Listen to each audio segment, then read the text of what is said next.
राधे राधे। क्या श्री जी ज्ञानियों को मिलती है? क्या श्री जी ध्यानियों को मिलती है? क्या श्री जी तर्कवादियों को मिलती है? क्या श्री जी बुद्धिमानों को मिलती है? क्या श्री जी समस्त वेद, श्रुति, स्मृति, पुराण, वेदांत, उपनिषद इन सब शास्त्रों के पारंगत को मिलती है? क्या खूब बढ़िया प्रवचन करने वाले को श्री जी मिलती है? श्री जी क्या सप्त चक्रों के भेदी और योग सिद्धि को मिलती है?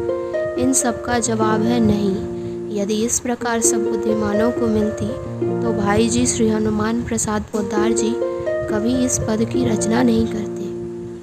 पद इस प्रकार है: बना दो बुद्धिहीन भगवान, तर्क शक्ति सारी ही हर लो, हरो ज्ञान विज्ञान, हरो सभ्यता शिक्षा संस्कृति नए जगत की शान, विद्या धन मद हरो, हरो हे हरे सभी अभिमान, नीति भीति से पिंड छुड़ाकर करो सरलता दान, नहीं चाहिए भोग योग कुछ नहीं मान सम्मान, ग्राम में गवार बना दो तृण सम दिन निपट निर्माण, भर दो हृदय भक्ति श्रद्धा से करो प्रेम का दान, प्रेम सिंधु निज मध्य डुबाकर मेटो नाम निशान। अर्थात भाई जी ने साफ बता दिया है कि श्री जी केवल और केवल दैन्यता, सरलता और प्रेम से मिलती है। कल 84 जी का एक पद याद कर लिया, उसे ही गुनगुनाते रहते तो प्रियालाल साथ में खेलने आ गए। कोई ज्ञान नहीं था, ये भी पता नहीं था कि पवित्रता क्या होती है,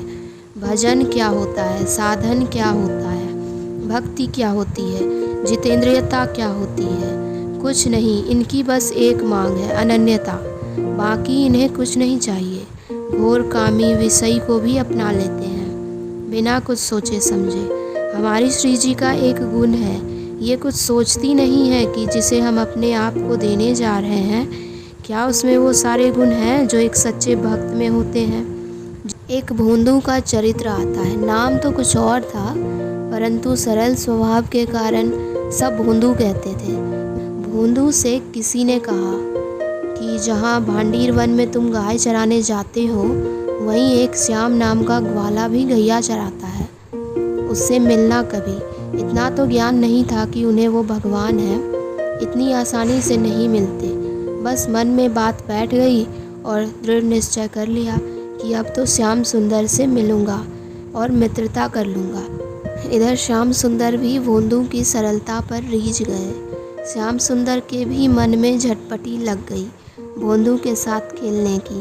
अब भोंदू गाय चराने गया और श्याम सुंदर मिल गए, जैसा कि भाई जी ने अपने पद में रचना की है। उन्हें बुद्धिमान या ज्ञानी नहीं चाहिए, बच्चे जैसा स्वभाव चाहिए। लेकिन हमारी स्थिति ऐसी हो गई है कि हम भगवान पर भी तर्क करने लगते हैं कि भगवान है कि नहीं।